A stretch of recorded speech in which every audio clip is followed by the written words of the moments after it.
दोस्तों आज हम बात करेंगे कि क्या वेराकोसील का होम्योपैथी में इलाज है और अगर है तो ये कैसे किया जाता है। नमस्कार, मेरा नाम डॉक्टर रोहित जैन है। हमारे स्क्रोटम में वेन्स होती हैं जिनका काम होता है टेस्टिकल्स की ब्लड सप्लाई को रेगुलेट करना। वेराकोसील में बेसिकली इन वेन्स की स्वेलिंग हो जाती है और पेशेंट को स्क्रोटम में बैग ऑफ वर्म्स की फीलिंग आती है। वेराकोसील सॉफ्ट, इलास्टिक, पेनफुल होते हैं। वेन्स अगर मैं आपको एक सिंपल एग्जांपल से समझाता हूं। जिस तरह पाइप्स में वॉल्व्स होते हैं उस तरह हमारी वेन्स में भी वॉल्व्स होते हैं। जब ये वॉल्व्स डैमेज हो जाते हैं या डिफेक्टिव हो जाते हैं तो वेन्स में ब्लड इकट्ठा होने लगता है और वेन्स में स्वेलिंग हो जाती है।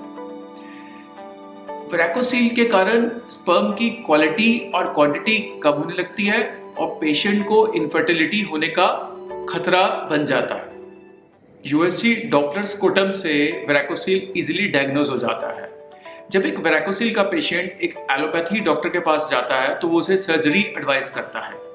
इस सर्जरी के कई कॉम्प्लिकेशंस भी हो सकते हैं, जैसे haematoma, hydrocele, infection, injury to scrotum and artery.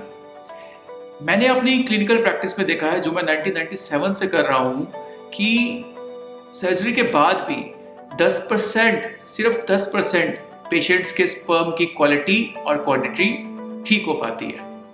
वेराकोसील के माइल्ड टू मॉडरेट केसेस में होम्योपैथी बहुत बढ़िया काम करती है।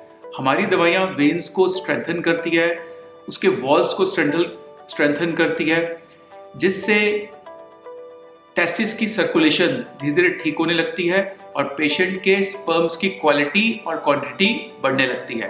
स्क्रोटम का पेन और स्वेलिंग धीरे धीरे कम होने लगता है। मेरी समझ से वेराकोसील के पेशेंट को जल्दी से जल्दी एक अच्छे डॉक्टर से होम्योपैथी ट्रीटमेंट करवाना चाहिए, क्योंकि अगर वेराकोसील क्रॉनिक हो जाता है तो उसको ठीक करना उतना ही मुश्किल हो जाता है। मैंने अपनी प्रैक्टिस में देखा है कि वेराकोसील के सिम्टम्स 2 से 4 महीने के ट्रीटमेंट से कम होने लगते हैं और वेराकोसील को पूरी तरह ठीक करने में 1 से 1.5 साल लग जाता है। होम्योपैथी में वेराकोसील की तकरीबन 29 दवाइयां हैं। अब इन 29 दवाइयों में से कौन सी दवाइयां देनी है, कितनी पोटेंसी में देनी है, दिन में कितनी बार देनी है, ये एक कॉम्प्लिकेटेड प्रोसेस है जो कि एक हाईली क्वालिफाइड और एक्सपीरियंस डॉक्टर ही कर सकता है। एक समझदार डॉक्टर कभी भी वेराकोसील के नाम पर ही दवाइयां नहीं दे देता।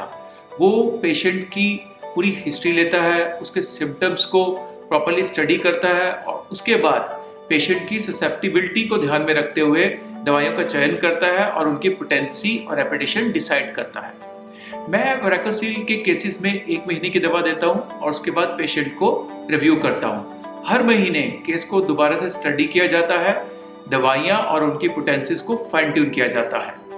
आपको वेराकोसील में कितना आराम मिलता है ये डिपेंड करता है कि आपने कौन सा डॉक्टर चूज किया है। जिस तरह बैंक्स में KYC होता है उसी तरह पेशेंट्स को भी KYD करना चाहिए, नो योर डॉक्टर। दोस्तों, इस वीडियो में मैंने दवाइयों के नाम नहीं बताए हैं और ना ही किसी कंपनी की दवाइयाँ प्रमोट की हैं, क्योंकि ऐसा करने से मैं आपकी हेल्थ के साथ खिलवाड़ करूंगा और आपको नुकसान पहुंचाऊंगा, जो कि एक समझदार डॉक्टर कभी भी नहीं करेगा। मैं दवाइयों के नाम क्यों नहीं बताता हूं, इसको और समझने के लिए आप मेरे 3 वीडियोस देख सकते हैं। Number 1, what is homeopathy. Number 2, side effects of homeopathy, yes और no. Number 3, don't take homeopathic medicine until you watch this. इस प्लेलिस्ट FAQ ऑन होम्योपैथी का लिंक मैंने इस वीडियो के एंड में और नीचे डिस्क्रिप्शन में दे दिया है। वेराकोसील के बारे में और जानकारी के लिए आप हमें फोन कर सकते हैं, व्हाट्सएप कर सकते हैं, ईमेल कर सकते हैं। दोस्तों, मुझे सुनने के लिए धन्यवाद। नमस्कार।